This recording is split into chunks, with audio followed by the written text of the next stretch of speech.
casi, en casi 3.000 metros sobre el nivel del mar. Entonces, pues por ahí los climas extremos, o sea, mucho calor para mí es raro. Pero ese día era un día en donde no había una sola nube en el cielo. El sol brillaba, realmente. Y teníamos que entrar a clases a las 8 de la mañana. Nos levantamos, pues estábamos con un montón de colegas ecuatorianos y decimos, vamos a clases, ¿no? Y ese día estaba de profesor un psiquiatra, una persona que su profesión era psiquiatría. Y dice, muy bien compañeros, bienvenidos a la clase, pues hoy yo les quiero contar algo. Para empezar esta clase, que es la clase de psicopatología, en el doctorado, quiero preguntarles algo. Yo les voy a dar unos temas que ustedes los conocen como los síntomas o quizás los criterios diagnósticos, y me gustaría que ustedes me digan qué estaría causando estos síntomas. Así que todos ustedes tienen ahorita la oportunidad de destacarse en el ámbito del estudio clínico del caso. Todo sí que chévere. Yo hace algunos años decía, qué lindísimo. Yo estudié un montón de psicopatología. Nos tomaban un montón de pruebas de memoria del DSM, de la CIE. Entonces, pues, láncese que ahorita voy a alzar primerito la mano. Y el profe dice, muy bien, presten mucha atención y ustedes también presten mucha atención. El profe dice, bueno, tenemos un paciente, y este paciente tiene estas características. Quiero que presten mucha atención. La persona, nuestro paciente, nuestro consultante, se muestra extremadamente cansado. Pasa solo en la cama, ha subido de peso y tiene ideas de muerte. A ver, espera, está cansado, pasa en cama, se quiere matar o tiene ideas de morirse, ha subido de... no, pues ya va, ya va. Ya parece que nosotros tenemos por ahí por dónde más o menos es que va el tema, ¿no? Pero espérense, dice. Además, ya no tiene ningún interés de hacer las cosas que antes le generaban satisfacción. A ver, ¿cómo es eso? Entonces una persona ya no tiene interés sobre la vida, ya no le gusta hacer las cosas que antes le gustaba, se muestra extremadamente cansada, pasa solo en la cama, ha subido de peso, tiene ideas de muerte. Ya todos sabemos qué es lo que tiene esta persona, ¿no? Y es más, dice, espérense. Ahora sabe que no puede tomar ninguna decisión y que no vale para nada. Entonces, toditos ya nos decimos nuestro cuadro clínico específicamente y nos dice el profe, nos dice, ahora sí dígame, ¿qué tiene esta persona? ¿Qué está causando este tipo de síntomas? Yo les pregunto a ustedes, ¿qué me dirían en el chat? ¿Qué tiene esta persona? ¿Qué está causando que la persona esté cansada, solo en cama, que ha subido de peso, que no tiene interés por la vida, que no puede tomar decisiones? Póngale en el chat. Si no, me invento yo. Si no, yo solito me escribo así. Depresión, un cuadro depresivo, pérdida de sentido, biológico a nivel de autoimagen. Bien, Sebastián, súper bien. Sintomatología depresiva. Bien. Entonces, háganse la idea de que así mismo ese día pasó. Dice, ¿qué creen ustedes que están causando estos síntomas? Entonces, antes de que yo levante la mano, un compañero levanta la mano y dice, yo, profesor, la depresión mayor. ¿Ves? Episodio depresivo mayor, ¿no? Y el profe dice, muy bien, la depresión mayor, pero no. ¿Cómo es que no? Dice, sí, no. Entonces otra persona levanta la mano y dice, yo sé, es un déficit de serotonina, de la recaptación de la dopamina o cualquier tipo de cosas así. Profesor psiquiatra. Y el profesor dice, muy interesante el tema, ese es un tema de amplísimo debate, compañeros, pero les tengo que decir que no.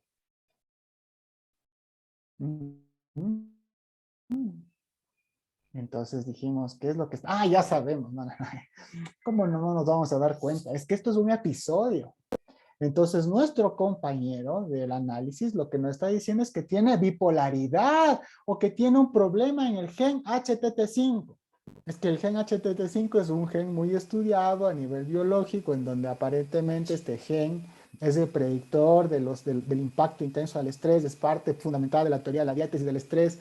Y lo que nos dice es que las personas que tienen el polimorfismo alelo corto, corto, largo, largo del este gen son las personas que tienen depresión porque no tienen una buena recaptación de serotonina. Nuestro profe psiquiatra nos dice, ah, qué interesante, ¿ves? Sí, es una teoría muy válida y se utiliza muchísimo, pero no, eso no está causando esos síntomas. Ah, bueno. Entonces lo que pasa es que el paciente no es depresivo, pues es bipolar. Lo peor es que ahora ya casi nadie tiene una depresión unipolar, ¿no? Ya casi toditos tienen depresiones bipolares, sea uno o dos.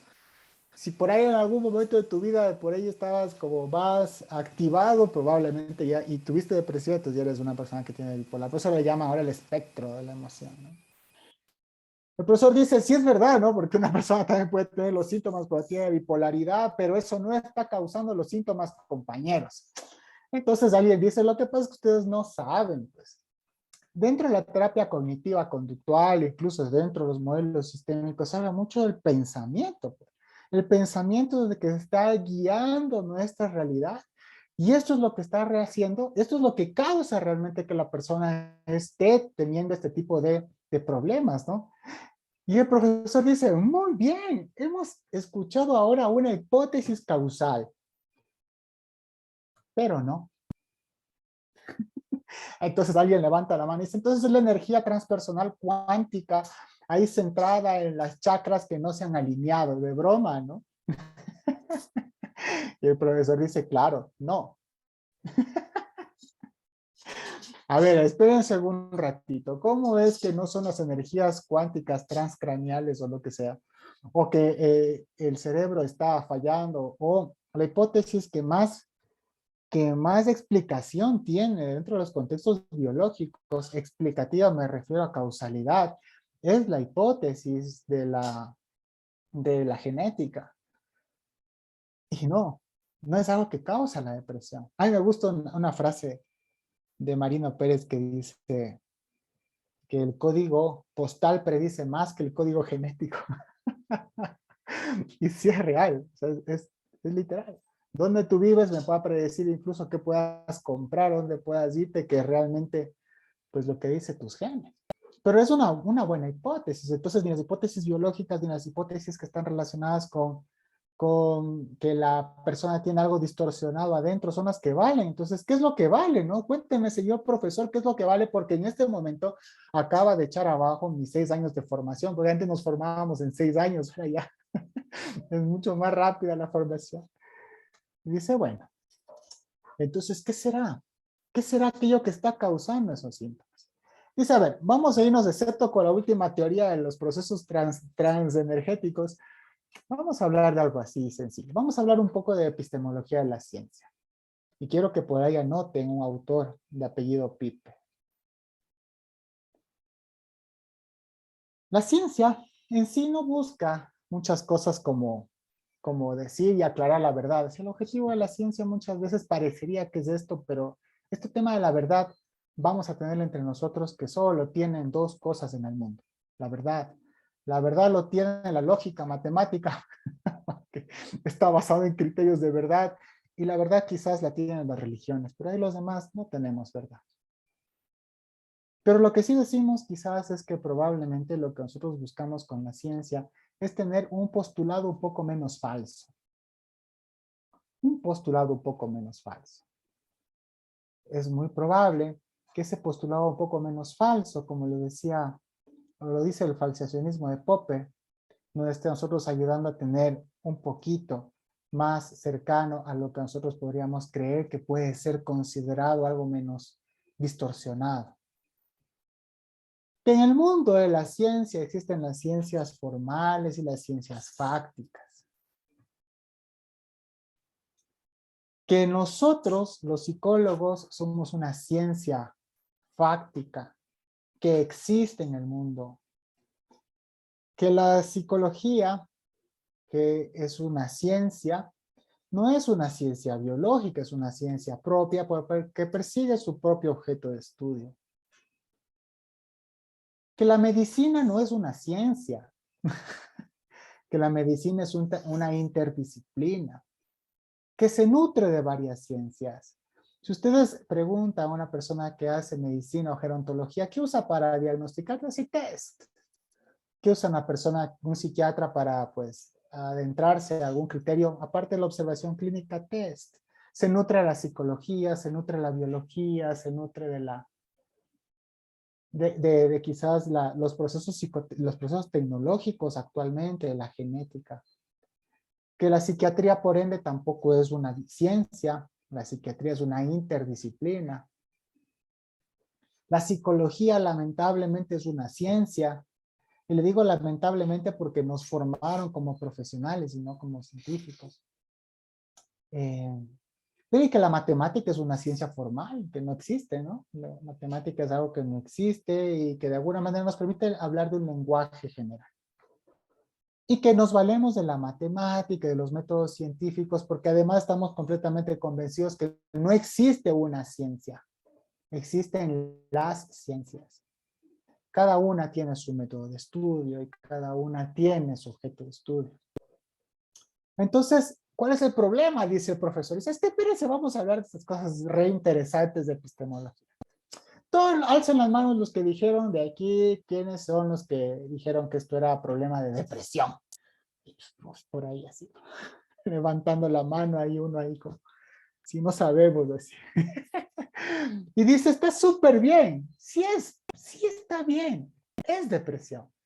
Pero lo que pasa es que esto corresponde a un cierto tipo de reconocimiento de la ciencia, una cierta forma de hacer ciencia. Esta forma de hacer ciencia le vamos a llamar el formismo. ¿Y qué es esto del formismo? El formismo es generar verdades por correspondencia, la capacidad que tenemos nosotros para clasificar, para poner en orden lo que existe, la taxonomía que podemos dar del mundo.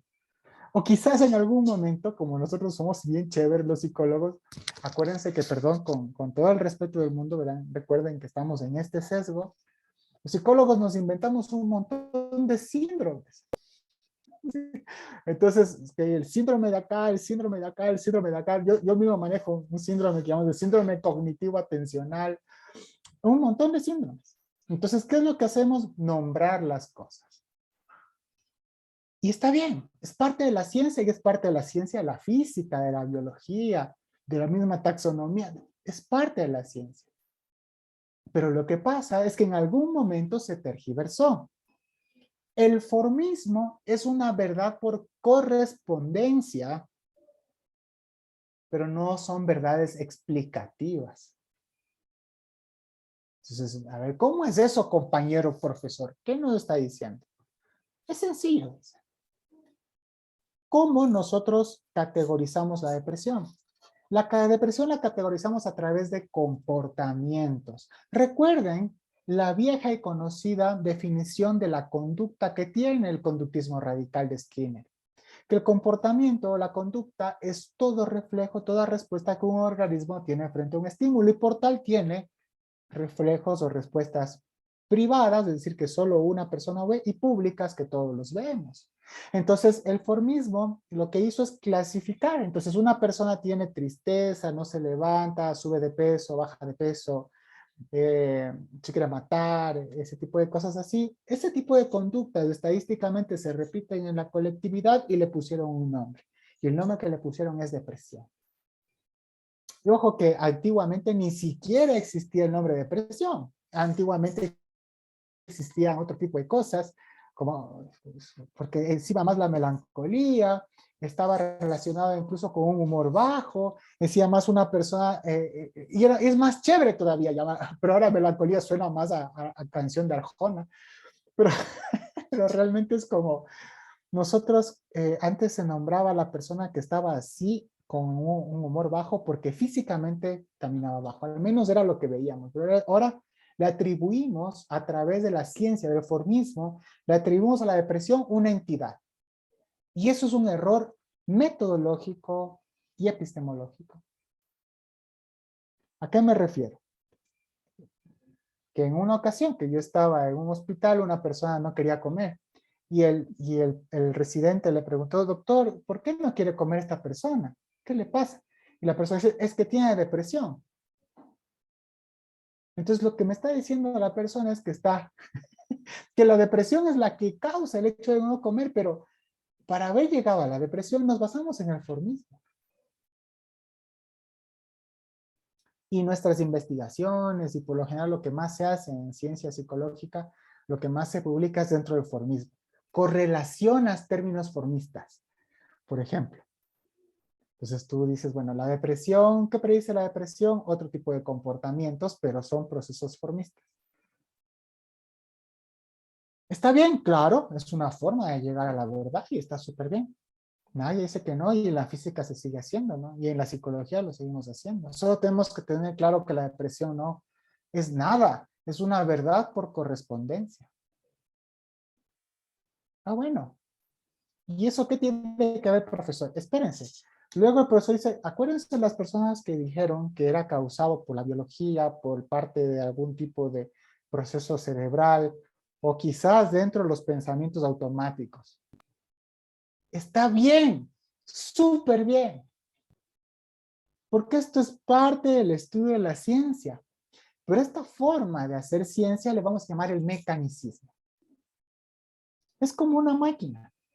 El ser humano es como una máquina. Entonces tiene componentes. El ser humano es como una máquina que tiene, como una computadora que tiene un software y que tiene un hardware. Y pues quizás lo que está fallando en el humano es el hardware o el software. Entonces el humano, cuando tiene este tipo de cosas, debe tener una falla. ¿Cuál es esa falla? La falla puede ser en cómo piensa ese software y cómo, o algo que está mal, ¿no? El cerebro, las conexiones, la dopamina, serotonina, los neurotransmisores. Algo debe estar mal. ¿No? Algo debe estar mal del cerebro de la persona. Y está bien. A eso le vamos a llamar mecanicismo. Es una forma de explicar. Y es una de las formas de explicar más difuminadas en el mundo. Gracias sobre todo a Descartes y todos estos famosos pensadores. Entonces llegó un punto donde decimos, las personas piensan mal. Tienen que pensar bien. Entonces, pues, quizás las ideas irracionales, o sea, para cómo ni siquiera piensas mal, sino piensas irracionalmente. Y también las ideas, pensamientos automáticos o cosas así, que pues en algún momento decimos que sí, pues nos explican muchas cosas, pero es una forma de ver la realidad de manera mecanicista. ¿Qué es lo que sucede? Lo que se ha visto experimentalmente, compañeros, nos dice nuestro profe, es que realmente cuando nosotros vamos a acusar a una persona de que su problema es cerebral, a menos que sea un daño orgánico o algún daño funcional, o sea, fisiología, no podemos nosotros describir, perdón, no podemos explicar una conducta a través de la descripción biológica.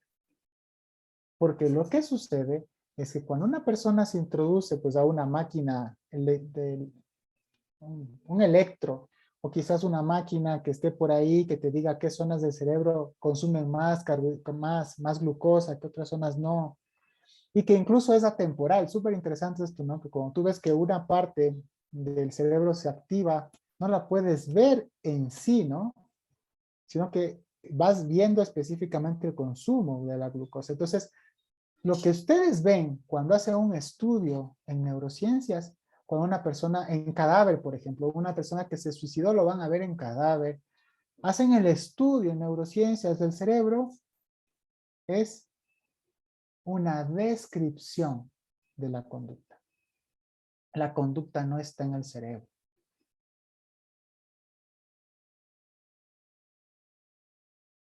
La conducta no está mucho menos en los químicos de los neurotransmisores. Lo que sucede es que nuestro cerebro se adapta a la conducta.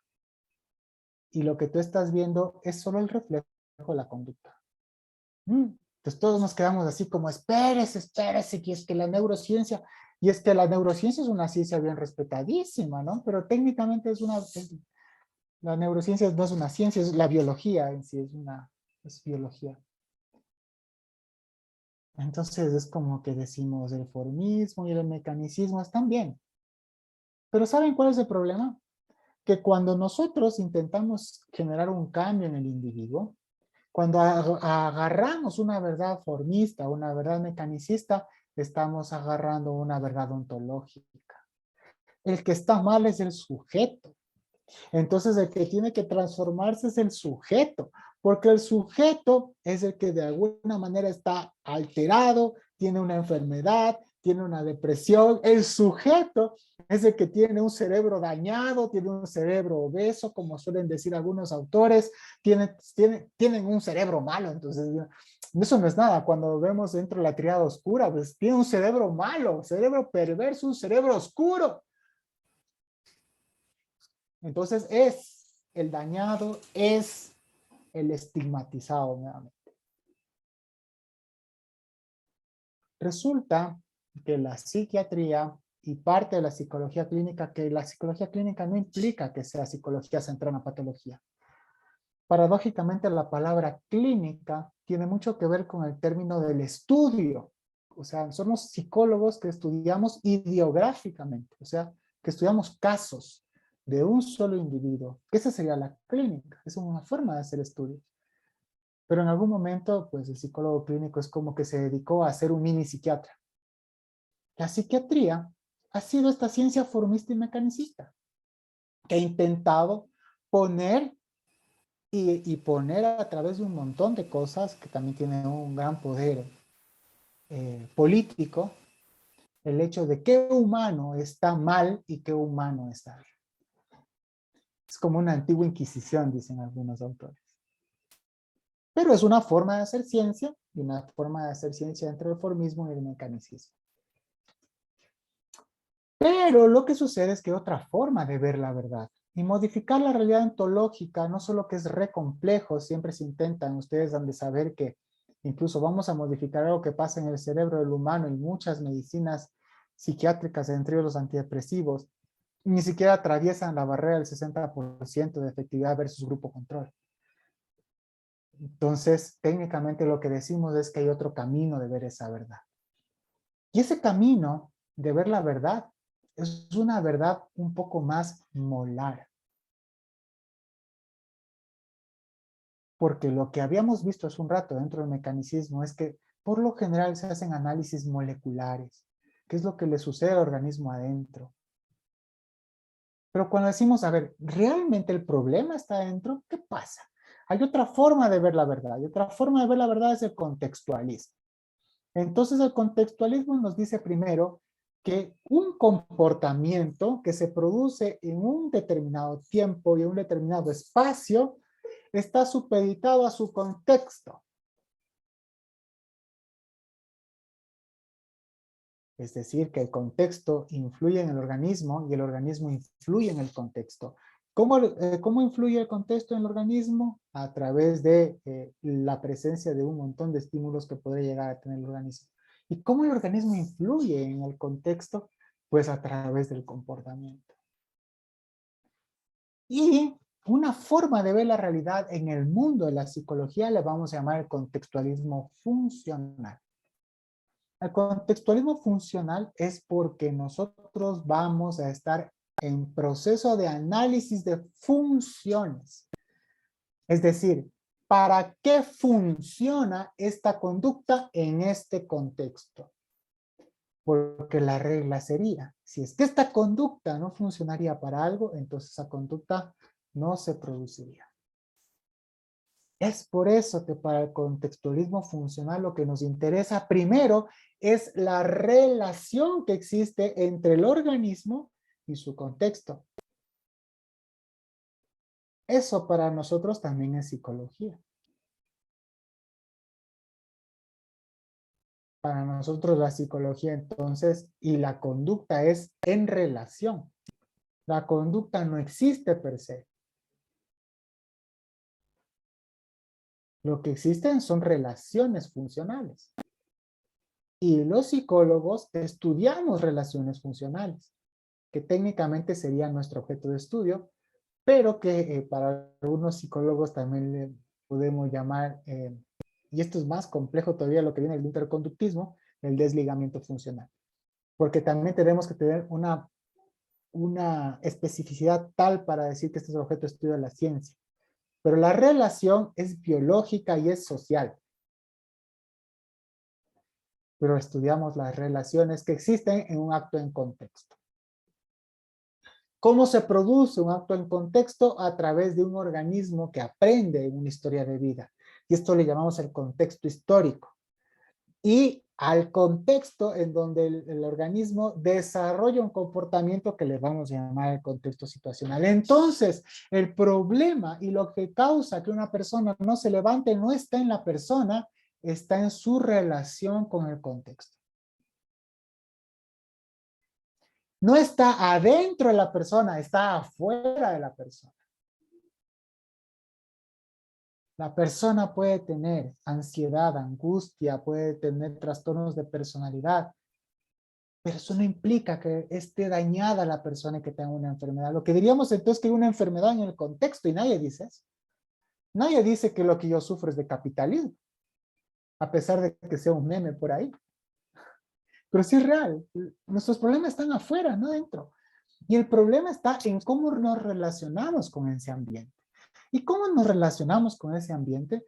Nos relacionamos porque tenemos una característica importantísima, que es nuestro proceso socioverbal. Somos seres humanos verbales. Somos seres verbales, lamentablemente y también positivamente, ¿no? Pero nosotros decíamos, y yo me llevo mucho las palabras de un profe, doctor Olaz, tiene un cuento bien chévere para trabajar terapia de aceptación y compromiso de niños. Está súper diagramado. Tiene un perrito. Y dice, bien, nosotros pudiéramos ver el mundo con ojos de perrito. Porque el mundo con ojos de perrito no implica que nosotros le ponemos un contexto verbal. Tan solo es el mundo como es. Pero en cambio nosotros los seres humanos, nuestra raíz del sufrimiento está en el proceso verbal. En algún momento te dijeron, en algún momento aprendiste, en algún momento derivaste reglas verbales que nos dicen que sufrir no está bien, que nos dijeron que esta ansiedad es lo peor que pueda tener en el mundo, que lo que tengo que hacer es caminar hacia un lugar en donde yo esté feliz. Acuérdense la japicracia y cosas así. Hacia un mundo en donde yo debo estar feliz completamente. Estos son definiciones verbales. Entonces, para comprender la relación que existe entre mi mundo, el contexto y mi mundo, hay una mediación y esa mediación es verbal. Y esta mediación verbal ejerce una influencia sobre los organismos, pero a la vez ejecuta algo que le vamos a llamar la conducta pragmática. El pragmatismo, que es casi el eje transversal de todos los modelos conductistas, es ¿una conducta funciona o no funciona? Si mi conducta funciona, es una conducta pragmática. Si la conducta no funciona, entonces tan solo no está la conducta. Ya no hay conducta porque no funciona para ese organismo, para ese proceso. La verdad pragmática, entonces, son aquellas guías verbales que nosotros podemos desarrollar para saber que mi conducta me está guiando a algo que funcione en mi vida o no me funcione en mi vida. Que un comportamiento, que una estrategia que yo pueda tener, hay momentos en los cuales pueden funcionar y otros momentos que no pueden funcionar. Por ejemplo, un mapa para llegar a una casa y un plano arquitectónico. Los dos describen una realidad de la casa. Pero yo no voy a poder construir la casa tomando en cuenta el mapa. No es pragmático. Y asimismo, yo no voy a poder llegar a la casa si tengo el plano de la casa. No es pragmático. Entonces, lo que nosotros hacemos es analizar la conducta en relación a su contexto y a su pragmatismo. Porque el problema muchas veces está en que yo quiero no sufrir, pero mi comportamiento está yéndome hacia el sufrimiento. Entonces mi conducta no es pragmática. Tengo que aprender a diseñar comportamientos que me lleven hacia allá, hacia lo que yo considero pragmático. Entonces, la verdad es que decimos que no existe, pues mapa no es territorio, decía Korzybski, ¿no? Mapa no es territorio. No existe una representación extremadamente verdadera, pero sí existen representaciones pragmáticas, conductas pragmáticas, verbalizaciones que de alguna manera me ayudan a mí a acercarme a aquello que yo puedo considerar valioso.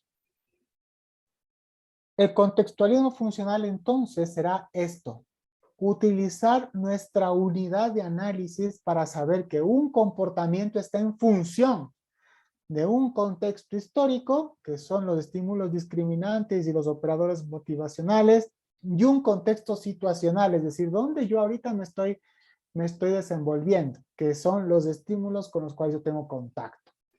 Y si en algún momento mi conducta se mantiene, es porque tiene una ecuación perfecta para que se mantenga. La pregunta es analizar hasta cuándo esta conducta podría llegar a ser pragmática. Y el contextualismo funcional, entonces, es la base importante de un montón de cosas que se han dado en el mundo y que han revolucionado actualmente como la intervención y la forma de ver la realidad y el comportamiento humano. El contextualismo funcional tiene como base el análisis experimental del comportamiento. Es decir, esto que se hace en laboratorio y que de alguna manera decimos, miren, esta ratita funcionó acá, ya no funciona acá. Esto no implica que la ratita seamos nosotros, solo que estamos analizando relaciones de los organismos con los ambientes. En base a eso, podemos estudiar otro tipo de cosas. Y el contextualismo funcional tiene la idea de ser preciso, amplio y profundo. Que nosotros podamos primero tener el principio de parsimonia. No tenemos muchas cosas, tenemos cosas sencillas para explicar el comportamiento, no 10,000 constructos. Tenemos 3, 4, 5 funciones para poder explicar el comportamiento.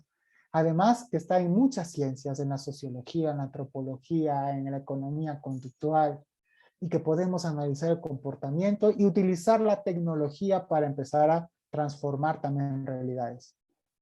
Las tecnologías que se usan dentro del modelo son las terapias. Pero el contextualismo funcional produjo una de las una de las teorías más interesantes que existen, que es la teoría de los marcos relacionales. Es una teoría que nos permite a nosotros comprender nuestra forma de razonamiento y de derivación de reglas verbales. Lo que nos dice es que no hace falta que yo tenga un contexto histórico contingente para yo tener un aprendizaje con respecto a un estímulo. Me refiero a que no hace falta que tú tengas presencia de un estímulo ni que hayas vivido cosas relacionadas con un estímulo para que tengas una conducta y una respuesta específica a un estímulo. Una función que solo lo tienen los seres humanos. La teoría de los marcos relacionales es una teoría fuerte que nos permite a nosotros comprender cómo es que funciona el lenguaje y cómo el lenguaje altera también cierto tipo de relaciones con ese ambiente. ¿Y cuáles son los modelos aplicados del contextualismo funcional? Los modelos aplicados es la terapia, aceptación y compromiso, o la gran conocida ACT, neta y 100% contextual. De ahí, FAP, que tiene tintes contextuales, pero que más también tiene un gran soporte en el conductismo radical. MDT, que es la terapia de desactivación modal, que es una terapia que combina 3 elementos para poder trabajar con los casos más complejos en los adolescentes. Es de adolescentes así en situaciones de problemas legales y cosas así, que es la teoría de los esquemas de Beck, la desactivación modal a través de FAP y de las habilidades interpersonales y de estrategias de regulación. La terapia conductual integral de pareja, que se considera una terapia contextual por su forma de hacer el proceso terapéutico, y la terapia de interacción padres-hijos, que es una terapia también bastante interesante para trabajar con niños chiquititos de 12 meses hasta los 7 años. Y esto lo que configura es lo que nosotros conocemos ahora como las terapias contextuales o las conocidas como terapias de tercera generación. A pesar de que las terapias de tercera generación Son terapias que también están, la terapia conductual dialéctica, la DBT, también está la terapia metacognitiva como terapia de tercera generación, o la terapia también que llamamos terapias cognitivas contemporáneas como la terapia de cognitiva conductual centrada en mindfulness.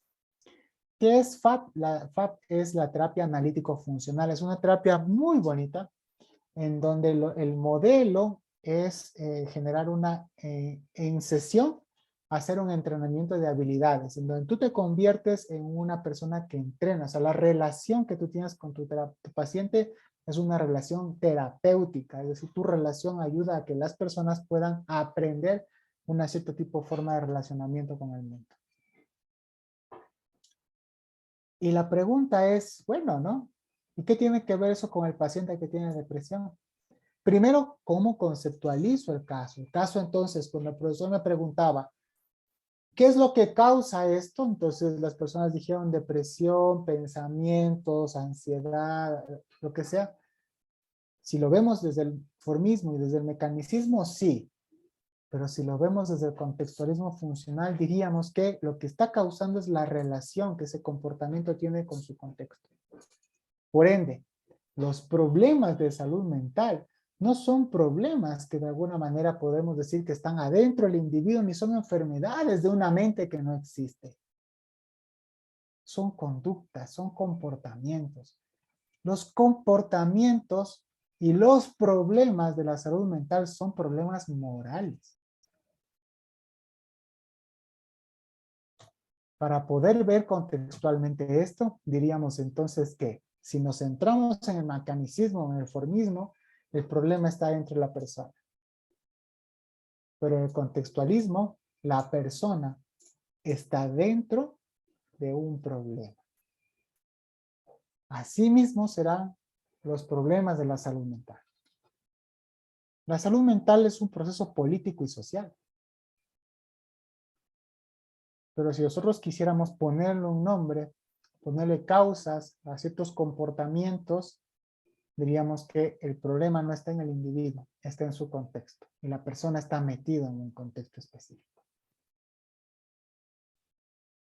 Nada más por contarles esto.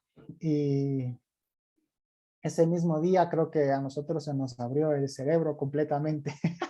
Cambiamos nuestros pensamientos distorsionados, pero realmente tuvimos más bien un proceso de aprendizaje más, que es intentar comprender al ser humano como un ser, aceptarlo como es. No tiene un problema ontológico, no existe un problema en su mente, no existe por tal un problema en su salud mental. Sí existen problemas morales y sí existe sufrimiento intrapersonal, pero eso está relacionado con su contexto. Pues muchísimas gracias por haberme escuchado y por haberme permitido expresar estas palabras. Muchas gracias, Patricio. Espero Muchas que el gracias, contexto Patricio, no por sea de tanto tu... castigo. Muchas gracias por tu presentación. Me queda la duda de si existen o no los trastornos mentales, pero me imagino que para eso tenemos que repensar toda tu exposición, ¿no? Que fuiste elaborando para poder responder esa pregunta. Ahora viene una fase en la cual vamos a conversar, ¿no? Y además responder las preguntas que pueden ir formulando las personas que están en este minuto conectadas, que son 63 personas aparte de nosotros dos, ¿no? Yo tengo una primera pregunta, ¿no? Yo sé que las terapias contextuales y tercera generación hoy día están teniendo un enorme auge, ¿no? Y una de las razones de ello es la evidencia respecto a sus resultados, ¿no? En problemas de salud mental, voy a decir yo, aunque no son probablemente entre el discurso que tú plantaste más bien contextuales o conductuales, pero están teniendo un resultado importante. Por ejemplo, la terapia dialéctica o conductual, resultado interesantísimo con trastornos límite de la personalidad y otros trastornos de desregulación emocional. La terapia de activación conductual, por ejemplo, con la depresión, la terapia de aceptación y compromiso, ¿no? También que ha elaborado propuestas interesantes respecto a trauma, por ejemplo, entre otras, ¿no? Eh, Como tú planteaste esto desde el punto de vista pragmático, aquí si resulta, entonces, bueno, algo está pasando, ¿no? Más allá de que existe una verdad atrás, que pueda de alguna manera explicar esos cambios, esos resultados. Pero considerando que gran parte de las terapias de tercera generación derivan del conductismo radical skinneriano, gran parte, no todo, ¿no? Pero una parte importante, y de ahí el término análisis funcional, ¿no? Que es un término propuesto por Skinner. La pregunta es si puedes sintetizarlo, ¿no? ¿Qué hay de nuevo en las terapias que se están proponiendo ahora respecto a las formulaciones que tenía Skinner, ¿no? En los años 70, 80. Esa pregunta es a la yugular. Aparentemente lo nuevo era la teoría de los marcos relacionales. Lo nuevo que propone Stephen Hayes es, vamos a dar un énfasis en el análisis experimental y saber cómo una persona razona. Y empezamos a ver leyes, principios para saber cómo una persona puede razonar y propone algo que no propone aparentemente Skinner, que sería entonces el aprendizaje derivado, por derivación. Es decir, acuérdense normalmente que dentro de los procesos teóricos que nosotros tenemos en las fases de los procesos de la ciencia de la psicología, tenemos este aprendizaje respondiente, ¿no? Que tiene que ver con que yo no tengo que tener contacto, solo tengo que nacer y tener contacto con los estímulos y los estímulos se habitúan o se sensibilizan. Y esos son o los estímulos reforzados, el típica campanita, ¿no? O quizás el típico reforzador por ahí, le doy un premio a una persona. Esos son aprendizajes que están directamente relacionados con la contingencia, es decir, con las cosas que están en el mundo, con el estímulo específicamente. Pero resulta que Skinner se quedó en una propuesta que le vamos a llamar el análisis de la conducta verbal, en donde lo que hizo Skinner es analizar la conducta verbal en funcionalidad de su funcionalidad, mejor dicho, ¿no? Entonces, por ejemplo, yo emito una frase, mi frase tiene una función con respecto al oyente, o quizás yo emito otra frase y la frase tiene otra función, entonces empezó a hacer ese análisis muy chévere con respecto a la conducta verbal y a las conductas gobernadas por reglas. Entonces, lo que propone Hayes es esta otra parte en donde dice no hace falta que tú tengas un contacto directamente relacionado con las contingencias, porque a ti no te hace falta que hayas tenido una araña en tu vida para tenerle miedo a las arañas, ni que lo hayas visto en la tele, ni en ningún lado, tan solo en algún rato tú derivaste, ¿no? O sea, sacaste la conclusión de que las arañas son peligrosas. Entonces puedes tener una fobia a una araña sin haber tenido un contacto directo. En el transcurso del tiempo, pues lo que diríamos es que Hayes aporta con estos nombres y estos principios a este tipo de nueva forma de comportamiento, pero en sí sería como un aporte más al conductismo radical. Se ha dividido en dos cosas. Aquí es que el mundo del conductismo es una cosa muy compleja, en donde decimos que hay una lucha, una pugna entre el mentalismo y el monismo, ¿no? Entonces, parte de nosotros darle una secuencia,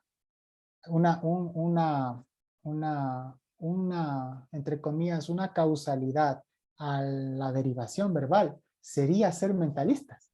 Esa es una paradoja. Entonces, yo tengo una teoría que me dice cómo tú puedes aprender a través de una falta de contacto con el contexto, pero si yo me quedo pensando y digo, es que el problema está en que realmente la persona deriva de esta manera, ya no estoy siendo conductista, estoy siendo dualista. Entonces es como que decimos específicamente cuál fue el aporte, qué es el aporte de contextualismo funcional. Yo creo que el aporte de contextualismo funcional es haber generado una forma de intervención mucho más humana, mucho más bonita, mucho más parsimoniosa para los pacientes y para nosotros.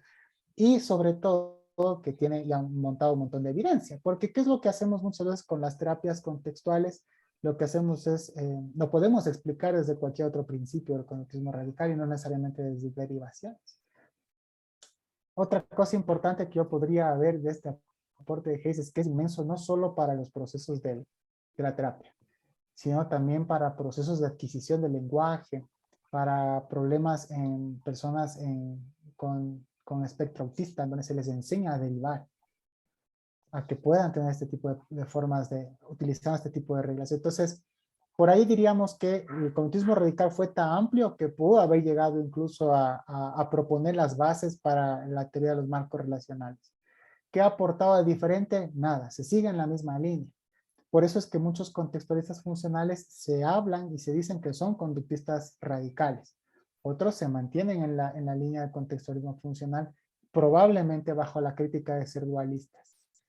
tomando en cuenta esta parte del proceso de los marcos relacionales. Entonces, yo creo que la ciencia aporta, ¿no? Y la ciencia es pragmática, pero es complicado el pragmatismo porque el pragmatismo no implica que todo vale. Ujú. Todo vale en función de. Esa sería la idea. Ok. Entonces, Otra pregunta en la misma línea, Patricio, tiene que ver con este concepto de mente. De hecho, yo te he escuchado hablar a ti, también he escuchado a otras personas que se identifican con el conductismo radical, hablar, por ejemplo, de conducta privada al referirse al pensamiento, ¿ya?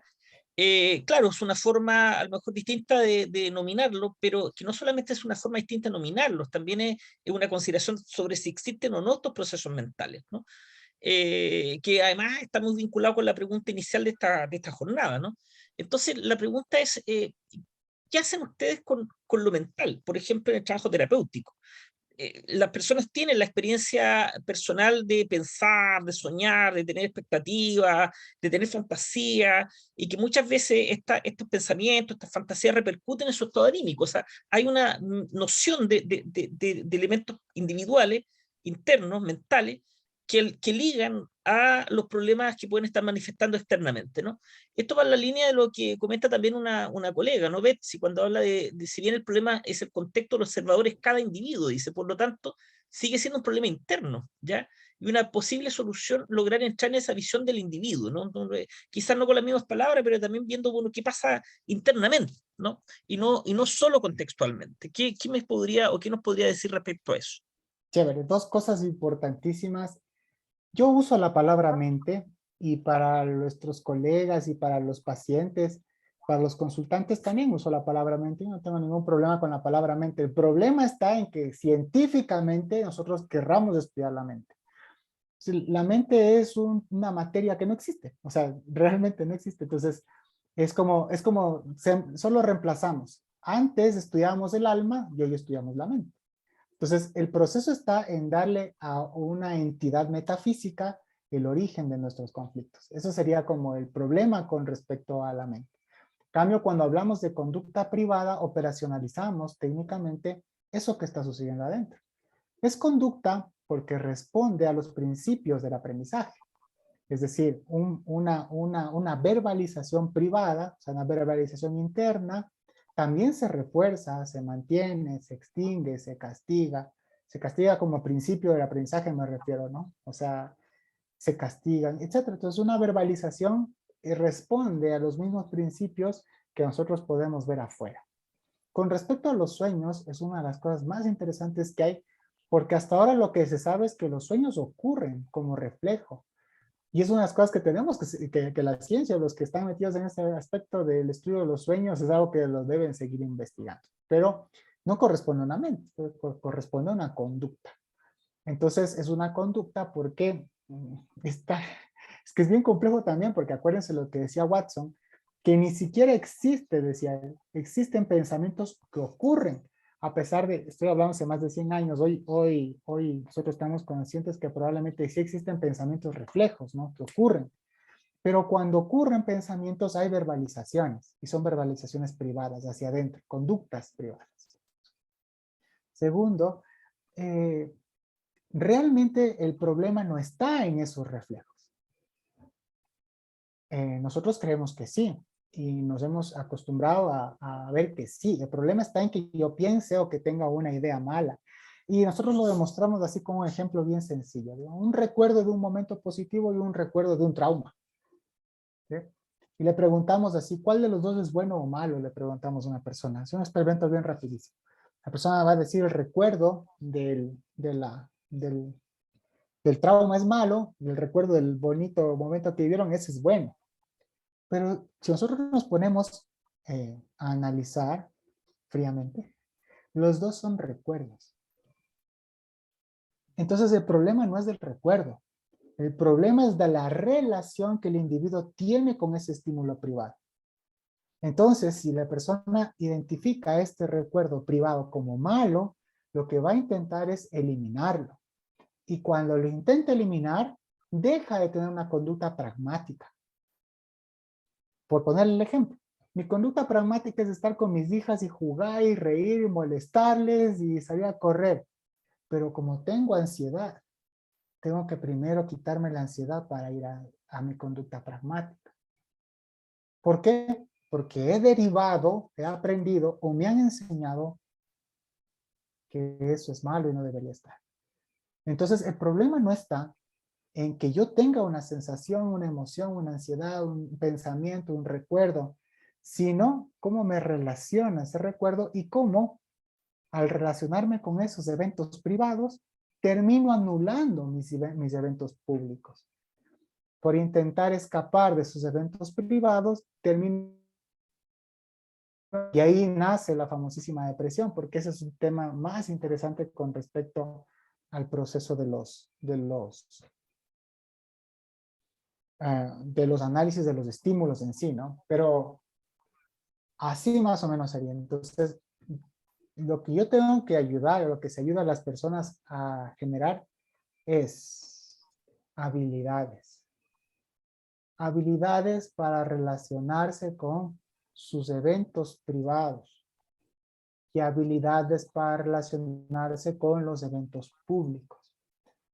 Y ahí depende mucho la terapia que ustedes escojan, porque hay problemas que las personas tienen que están relacionados con sus eventos privados.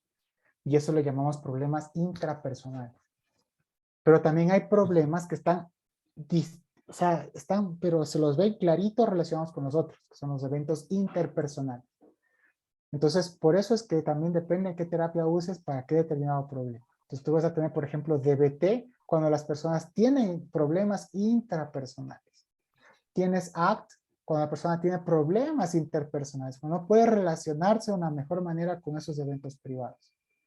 Pero tienes otro tipo de terapias como FAP o IBT, la terapia conductual interpersonal, que en cambio te entrena en este proceso de la interrelación con los eventos públicos, con las otras personas. Entonces, por decirlo de manera general, nosotros técnicamente lo que haríamos es poder observar que las personas necesitan habilidades para relacionarse mejor. Nuevamente, el problema no está en sus eventos privados, cómo se relaciona con los eventos privados. Muy bien. Tú eres docente nuestro, Patricio, en varios cursos, ¿no? Entre ellos trastorno de conducta alimentaria, lo que es conducta suicida, trastorno límite de la personalidad, entre otros, ¿no? Y además diriges y eres profesor de nuestro diplomado en terapias contextuales y tercera generación, ¿no? Que vamos a partir el próximo mes, ¿no? Y uno de los comentarios que de repente leemos de tus cursos es que, oh, Patricio no da relevancia a la neurociencia, a los fármacos, a la biología, y cuando yo leo eso me da la impresión que no es Patricio, no tiene que ver con el modelo, es como si me dijeran que Felipe no le da relevancia al inconsciente reprimido, que Felipe no le da relevancia a los traumas o las fijaciones orales en la infancia, parece ser teórico más que personal, ¿no? No sé si tienes ahí algo que decirnos, Patricio. Sí, dos cosas yo creo que es más creo que con respecto al evento, no solo del modelo conductual, sino de la experiencia en general. Primero, la neurociencia, como digo, es una ciencia que nosotros la misma la hacemos. Nosotros tenemos aparatitos para investigar cosas dentro de neurociencia y por tal sabemos cómo funciona. Entonces la neurociencia, incluso con sus aparatos más avanzados, no nos explica, nos describe. Entonces, complejo que yo pueda decir o que alguien pueda decir es que esto sucede, a menos que sí sepamos que existen daños en la parte cerebral, ¿no? Donde sí actuaría muy bien el neuropsicólogo, donde actúa muy bien el neurólogo, donde actuaría bien el psiquiatra, el neuropsiquiatra. Pero, ¿por qué hay daño? El problema es que lo que nosotros vemos no hay daño. ¿Existe un biomarcador para los problemas en salud mental? Les pregunto, porque si existe, De entonces hecho, de hecho no existe, ¿no? No existen carrelatas orgánicos para los problemas de salud mental. Yo trabajo en un departamento de psiquiatría y salud mental, y una de las justamente diferencias que existen entre los trastornos orgánicos, no propiamente tal, que provocan algunos problemas de salud mental y los llamados problemas de salud mental general, ¿no? Como en este caso la misma depresión. Sí. Pero no se vayan muy lejos. La misma esquizofrenia no tiene un problema, un biomarcador. O sea, otra Muy cosa es el bien, Alzheimer, ¿no? muy bien, Patricio. Mira, hay un par de comentarios y después te voy a hacer otra pregunta para luego ir al sorteo, ¿no? Ahí dice, ¿se podría entonces relacionar la teoría del interaccionismo simbólico y contextualismo funcional, dado que el problema sería cómo percibo esos significados, los que tienen que ver con el contexto? Esa es la pregunta de María Angélica. Sí y no. Hazte la idea de que muchas de las cosas que nosotros hacemos como organismos son implícitas. Entonces ya no está mediado 100% por un proceso simbólico ni verbal. Por decirlo de otra manera. Ahora estaba yo en una cafetería antes de venir acá y digo, no me tengo que comer esa galleta. Es malo comerse la galleta. Tiene ni sé cuántas calorías la galleta. Ay, pero qué buena que ha estado la galleta. Es que no tengo que comer la galleta mientras me la estoy comiendo. Significa entonces que la función que tiene la galleta está sobre mi mediación verbal. Entonces, no siempre hay una mediación, ni verbal o como le llaman cognitiva. Por eso es que también tenemos ciertos reparos, ¿no?, con los modelos cognitivos, pero no porque necesariamente sean malos ni ineficientes, ¿no? Adrian Wells, que esto no es una terapia contextual, es una terapia metacognitiva. Adrian Wells dice que las terapias cognitivas tienden a aumentar el síndrome cognitivo, atención, esta forma de rumiación que las personas tienen. Pero acá no le ponemos mucho énfasis acá. Entonces, pero lo que sí nosotros hacemos es permitir que las personas puedan notar que las conductas actúan en función al estímulo, no en función a nuestro pensamiento. Porque si actuara muchas veces en función a nuestro pensamiento, hace rato que ya no actuaríamos así, ¿o no? Entonces, Muy va por bien. ahí un poco el Mira, síndrome. Patricio, para que veas que obviamente estos temas de las propuestas de las terapias contextuales y tercera generación respecto a lo que plantean otras ciencias siempre genera un contrapunto bien interesante. Y de hecho, Sebastián acaba de decir que la esquizofrenia sí tiene un biomarcador y coloca una cita. Yo la abrí, es de la revista Nature, es del año 2022. La revista Nature es una de las más importantes revistas científicas que existe a nivel mundial junto a la revista Science. Y la verdad es que no lo he leído. Ya, justamente si tú haces clic va a haber algo así como voy a colocarlo acá a la copia, a ver si se me copia. Ah, no logré copiarlo, pero es como mapeando los genes vinculados a la esquizofrenia. Ahora, antes que conteste Patricio, en realidad quiero contestar a ello, es que sí se han observado correlatos biológicos para algunos problemas de salud mental. Sí, eso es cierto, pero no tienen valor explicativo, sino más bien descriptivo. ¿Ya? Ese es el tema. Por ejemplo, la serotonina, sabemos que se eleva con la depresión, pero ¿la serotonina causa la depresión? Eso no tenemos la respuesta, ¿no? Y por lo tanto, habría que leer bien el artículo que plantea Sebastián, que se ve interesante, para ver si efectivamente asume una postura explicativa, ¿ya? Que sería tremendamente novedoso y evidentemente publicado por Nature, es probable que así sea, o asume una perspectiva descriptiva, que es lo común generalmente con los problemas de salud mental, ¿no? Pero habría que revisarlo, ¿no? Y Sí, quiero hacerte una última pregunta. algo que dice el artículo es que existen 120 genes que de alguna manera están relacionados con el proceso de la esquizofrenia. Entonces, Es descriptivo, sí. y estas son las cosas más interesantes, que los genes de alguna manera sí pueden ser explicativos temporalmente. No tan, o sea, por ejemplo, yo digo, tengo 120 genes que de alguna manera explican que hay personas que puedan tener este tipo de esquizofrenia. La pregunta es, ¿explican que voy a terminar siendo esquizofrénico realmente? Es como cuando el otro día estaban estudiando la psicopatía, me acuerdo, ¿no? Entonces decían, hay cierto tipo de genes que ayudan a explicar la psicopatía. Si la conducta Muy bien. psicopática es una conducta moral. Entonces, la esquizofrenia también es una conducta de habilidades. Es por eso que también se intenta trabajar dentro de las terapias contextuales. Se ha visto el ACT, la terapia de aceptación y compromiso, es una terapia que se ha visto efectiva para trabajar en esquizofrenia, incluso Muy para bien. lograr Bueno, la y desmedicalización. bien. Muy además sabemos muy bien que los comportamientos complejos, entre ellos la esquizofrenia, un comportamiento complejo, evidentemente la conexión entre varios factores influyentes, y no solamente los genes, ¿no? Y sabemos que hay estas áreas en las que pueden influir, y obviamente nosotros como psicólogos nos interesan aquellas áreas donde podemos nosotros incidir, ¿no? Y probablemente los genes hasta este minuto todavía no podemos incidir. más allá de que tengan influencia o no. La última pregunta, Patricio, antes de irnos al sorteo de los libros, es ¿por qué el auge actual que tienen las terapias contextuales y tercera generación? ¿Qué ocurrió que comenzó a hablarse de ello, a enseñarse, a buscar información acerca de ello? ¿Por qué ese auge? Yo creo que una de las principales cosas que se tuvo es que, primero, la terapia de aceptación y compromiso no es una terapia que tenga un derecho reservado, yo creo. Que es como parte de todas las personas que quieran hacer ACT, que puedan investigar en ACT y que todos puedan hacer ACT. Es como tener un proceso en donde todos los que puedan aprender y enseñar puedan hacerlo. Yo creo que esa es una de las cosas más interesantes que tiene este modelo de ciencia.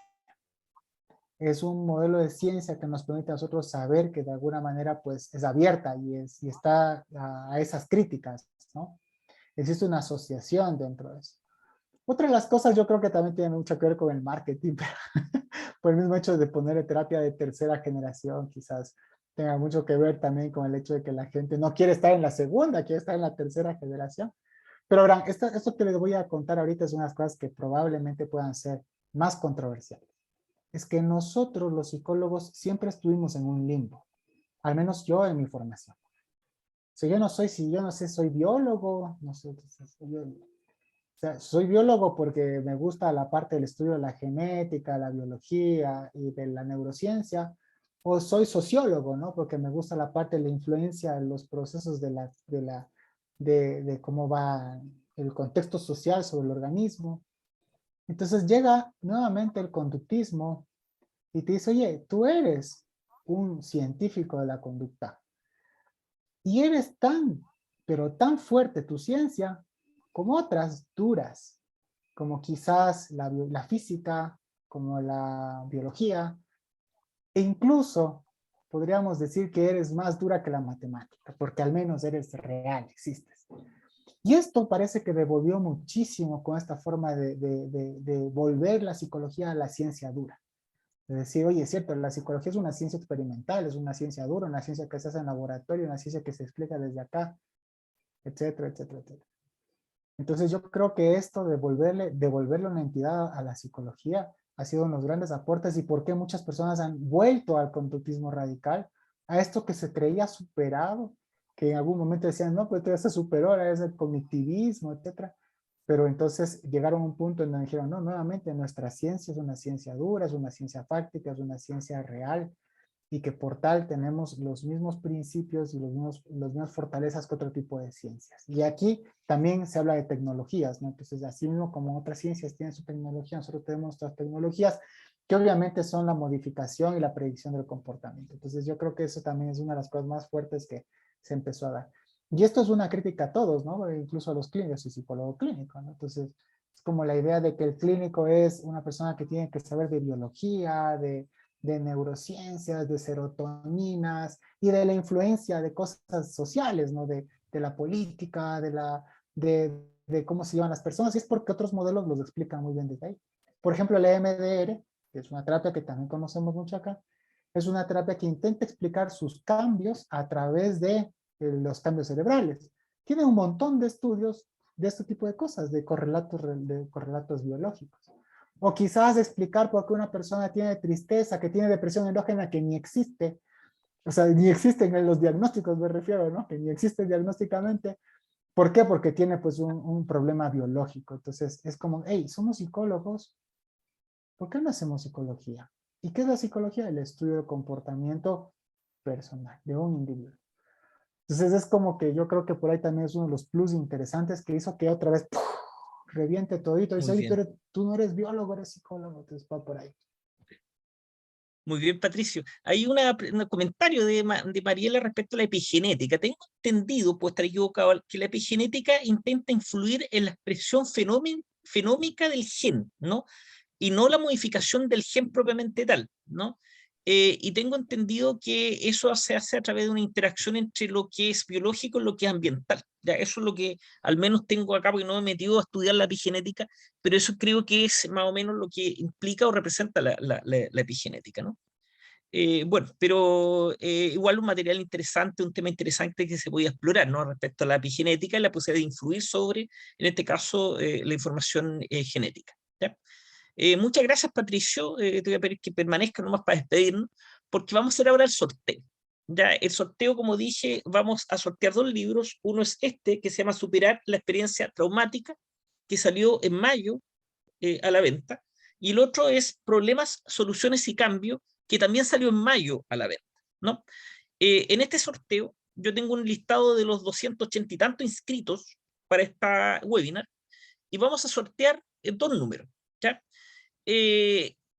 Los dos primeros números van a ser los ganadores sí o sí, a menos que no estén presentes, que es probable porque son 280 y hay presentes solamente 60. Y segundo, que no tenga residencia en Chile, ¿ya? Si está presente y tiene residencia en Chile, entonces le enviamos el libro. No, ninguno está en PDF, ninguno está en PDF, y no podemos enviar fuera de Chile porque los costos triplican o cuatruplican el costo del libro, ¿ya? Y por eso planteamos ahí que tienen que tener residencia en Chile también en nuestras carteles, no lo que nosotros colocamos, ¿no? Vamos entonces a compartir pantalla, porque lo primero que les voy a compartir es el Excel, ¿no? Para que ustedes lo miren, que aquí está. Hay 281 inscritos, no están en orden alfabético, sino por orden de inscripción, y sí, efectivamente hay gente argentina, Colombia, México, Bolivia, de varios países, ¿no? España, etcétera, ¿no? Ahí están los inscritos, 288, ¿no? Y voy a compartir pantalla ahora de la página para sortear. Lo que yo he hecho, acá, este es el artículo que compartió el compañero. Bueno, lamentablemente tengo un problema para compartir acá, porque me está tapando. Lamentablemente me está tapando acá. Esperen un segundo, a ver si puedo hacerlo de otra manera. Ahí está. No, eso no resultó. Tengo un problema porque me está tapando la imagen. No voy a poder hacer esto. Ahí sí. Ahora, ahí está. Eso es lo que quería hacer. Entonces está el 1 al 281. Recuerden que el último número es el 281. Voy a sortear y vamos a dar algunos segundos para que nos diga si está presente o no. Voy de nuevo acá. Voy a generar un número entre el 1 y el 281. Vamos a buscar quién es. ¿Ya? Puede abrir su audio o puede escribir en el chat el número respectivo. Y el número es el 207. Vamos a ver al tiro el 207, que en este caso es de Chile, Daniela Fernández. ¿Está presente Daniela Fernández? Profe 207, Sí. Carolina. Carolina. No, esa.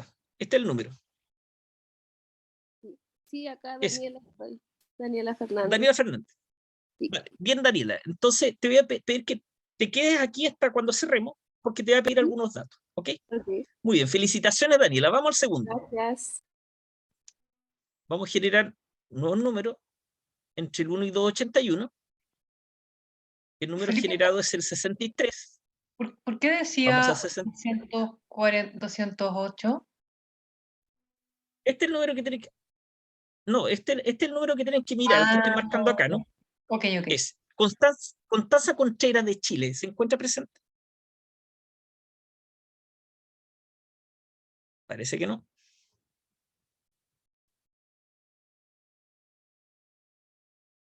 No se encuentra. Vale, vamos al tercer número. Vamos a girar un nuevo número. Vamos a ir de nuevo. El 239. Vamos al 239. Acá. Macarena Araya de Chile. ¿Se encuentra presente?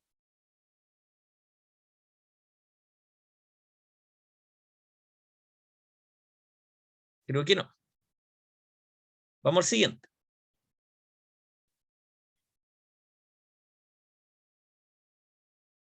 El 41, de los primeros.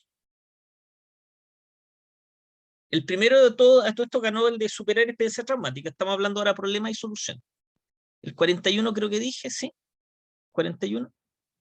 El 41 es de Chile también. Daniela Carmona. ¿Se encuentra presente Daniela?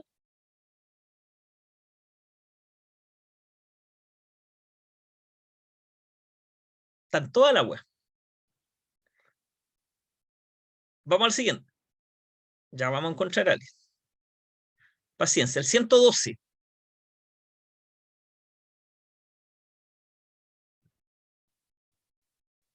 Aquí está. De Chile también, Ingrid Contreras. ¿Se encuentra, Ingrid?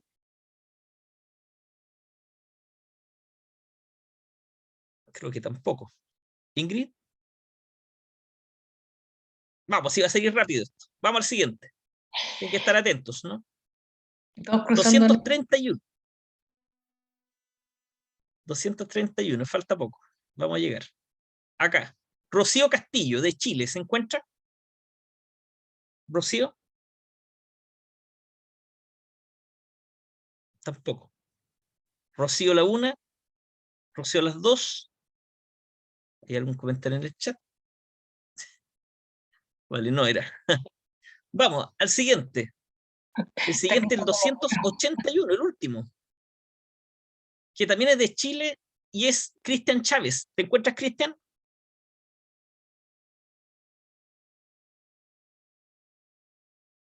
Cristian, ¿estás ahí? Tanto número al agua, ¿no? Vamos al siguiente. El 107. El 107 es de Chile, Verónica Vera. ¿Estás, Verónica?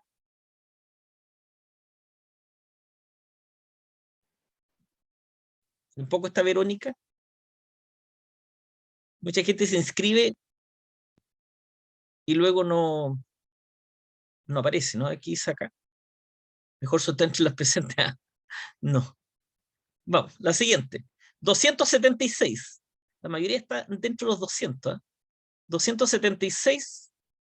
Eileen Astudillo.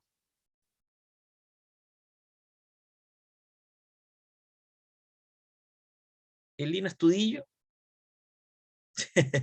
Eileen Astudillo. No está Eileen. Vale, vamos a la siguiente. Mirando aquí el chat, no hay nadie. No hay nadie, pero por azar la siguiente debería ser.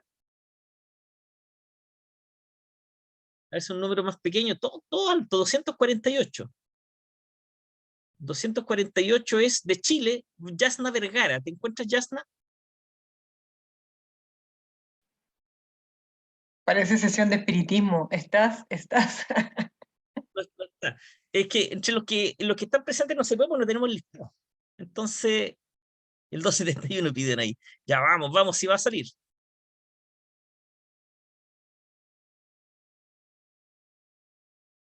Ya se bloqueó la máquina con tanta espera.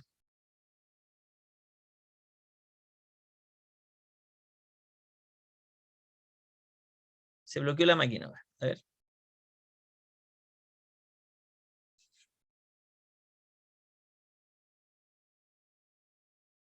De nuevo. 281. Ah, El número... no. no, vamos a ver acá, vamos. 149, abajo de los 200.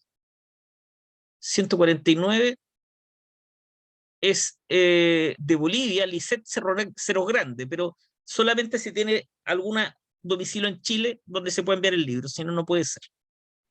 A mi ¿Está casa. Yo soy Lisette Lisette, Cerro Grande, pero no ¿tienes tengo... alguien en Chile no tienes residencia en Chile? Ninguna. ¿Ningún amigo, No, cercano, familiar? Ya, no, qué pero lástima. en digital no se podría enviar. No, es que no lo tenemos en digital. Lo lamento mucho. Si ese problema hemos tenido para enviar fuera de Chile, se hace muy complejo. Vamos al siguiente. 183. El 183 es de Chile, Constanza Cordero. En el anterior sorteo una chica boliviana se lo ganó, pero tenía un amigo en Chile que le podía recibir el libro. Constanza Cordero, nada. Si tengo un amigo en Chile, claro. Si tiene alguien que lo pueda recibir en Chile, claro. Si lo importante es que tenga una residencia en Chile. Esto ha sido de loco, ¿eh? Todavía no hay nadie. La primera salió de inmediato, el 94. Esta puede ser de suerte porque no hemos bajado del 100. 94 es de Colombia, Sharon Jacker. Sharon, solo si tiene residencia en Chile. Hola. No, sí, en Colombia. No tiene, Gracias, qué pesar. no tiene a nadie en Chile. Bah, No. qué lástima. El 100, número fijo. Vamos, el 100 es de Chile, Andrés Moller. Yo, Andrés, ¿estás? aquí estoy. Ahí estás, Andrés. Ah, qué bien. Ya están los dos ganadores listos. Así que ya fue un poco largo pero ya tenemos los dos ganadores. Un aplauso para ellos. Nos vamos a quedar con los dos ganadores para que nos den algunos datos a finalizar. Yo quiero ahora también dar las gracias a Patricio, que estuvo ahí atento mirando el sorteo a ver quién salía. Así que bueno, cuando vea a Patricio le paso también sus libros. Te agradezco mucho, Patricio, por la instancia de hoy día, por habernos compartido estas reflexiones, ¿no? Y que nos permite también conocer algo de los fundamentos de las terapias contextuales y tercera generación.